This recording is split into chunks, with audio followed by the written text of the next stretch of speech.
ऐसे टिप्स जो हमारे मुश्किल काम को आसान करेंगे, साथ में समय और पैसे की भी बचत कराएंगे। तो चलिए ऐसे यूजफुल टिप्स को देख लेते हैं बिना देर करते हुए।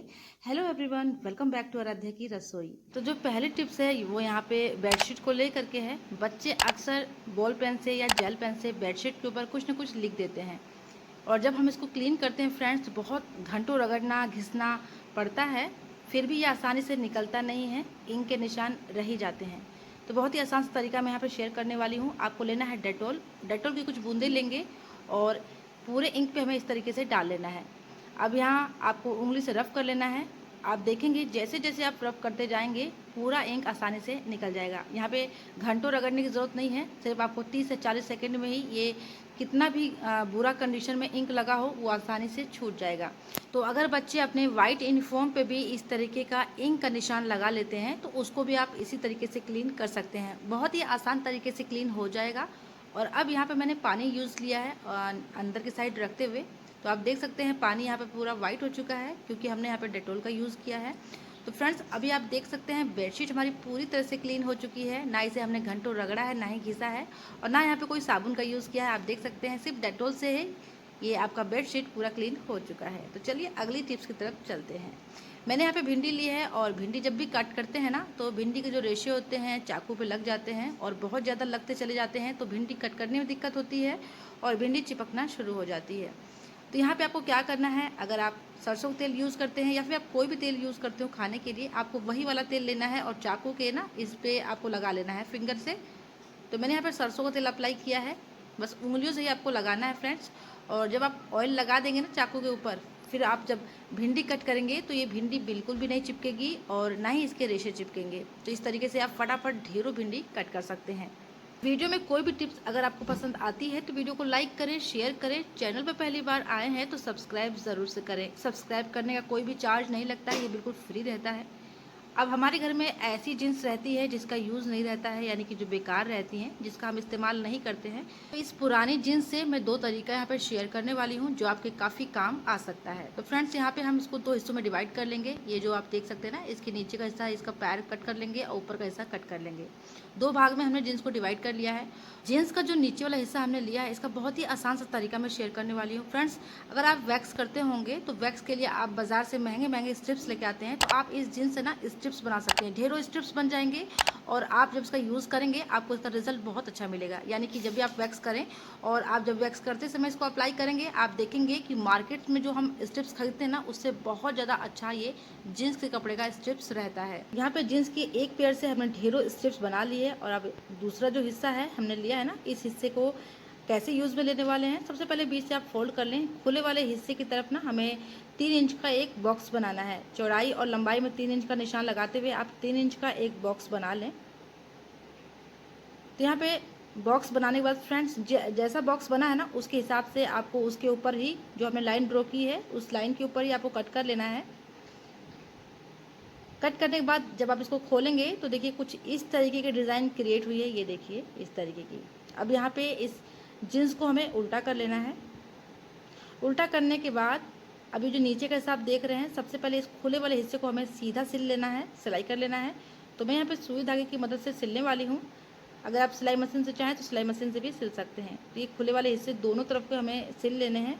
तो बहुत लोगों के घर में सिलाई मशीन नहीं रहती है, तो सुई धागे से भी आप इस काम को कर सकते हैं। तो मैंने सुई धागे की मदद से इसको सिल लिया है। एक हिस्सा सिल चुकी हूँ, और यहाँ पे देखिए दूसरे हिस्से को भी सिल लेंगे। अब यहाँ पे दोनों को कंप्लीट कर लिया है फ्रेंड्स। अभी जो हमने बॉक्सेस कट किए हैं ना, बस कोनों को पकड़ते हुए आपका देखिए बिल्कुल सीधा इस तरीके से एक सिलाई आपको लगा लेनी है। तो मैंने इसे भी सिलाई लगा ली है। अब जो दूसरा बॉक्स है उसको भी आपको कोनों को पकड़ते सीधी सिलाई लगा लेनी है। तो यहाँ पे देखिए ये एक रेडी हो चुका है। दूसरे बॉक्स को भी रेडी कर लेते हैं। तो यहाँ पर अब इस कोनों को पकड़ते हुए सीधी सिलाई अब दूसरे वाले बॉक्स में भी लगा लेना है। तो यहाँ पे हमने इनको कंप्लीट कर लिया है फ्रेंड्स। अब ये बहुत ही प्यारा सा एक बेस बन करके तैयार हो चुका है। तो चलिए इसको सीधा कर लेते हैं। सीधा करने के बाद आप देख सकते हैं कि ये कैसा बन करके तैयार हुआ है। तो क्योंकि ये एक बॉक्स बन करके तैयार हुआ है, अंदर हमें ना कार्डबोर्ड की ज़रूरत है ताकि इसका जो परफेक्ट शेप है वो आ सके। तो अगर आपके पास कार्डबोर्ड नहीं है तो आप कोई भी बच्चों की नोटबुक्स की कवर ले सकते हैं, कोई भी गत्ता ले सकती हैं और उसके अंदर डाल सकती हैं। तो ये देखिए बहुत ही प्यारा एक बॉक्स बन करके तैयार हो चुका है, जिसके अंदर आप अपने बच्चों के खिलौने या ग्रोसरी का आइटम्स रख सकती हैं। अब कार्डबोर्ड फिल करने के लिए देखिए जो इसका बेस है ना, आप बेस के हिसाब से नाप लें। तो ये जो जीन्स का हमारा एक पेयर बचा हुआ है, थाई की तरफ का ही हम कट करेंगे क्योंकि थाई वाला हिस्सा थोड़ा चौड़ा रहता है। यहाँ पे इसके अंदर कोई भी आप कार्डबोर्ड या कोई भी इस तरीके का चौड़ा या मोटा गत्ता डाल लें, साइज के हिसाब से कट कर लें और अब इसके अंदर हमें फिल कर लेना है। तो फ्रेंड्स बहुत ही प्यारा ये ऑर्गेनाइजर बन करके तैयार हो चुका है। इसके पॉकेट्स के अंदर आप घर की चाबियों को अरेंज करके रख सकते हैं, ग्रोसरी के आइटम्स रख सकते हैं या फिर बच्चों के खिलौने या क्राफ्ट के आइटम रख सकते हैं। चलिए अगली यूजफुल टिप्स भी देख लेते हैं। तो फ्रेंड्स मैंने यहाँ पे एक कटोरी ली है और इसमें थोड़ा सा पानी ऐड किया है, थोड़ा सा यहाँ पे नमक ऐड करेंगे और अच्छे से इनको मिक्स कर लेना है। नमक को पानी के अंदर पिघलने देना है, नमक पानी में पूरी तरह से पिघल जाना चाहिए।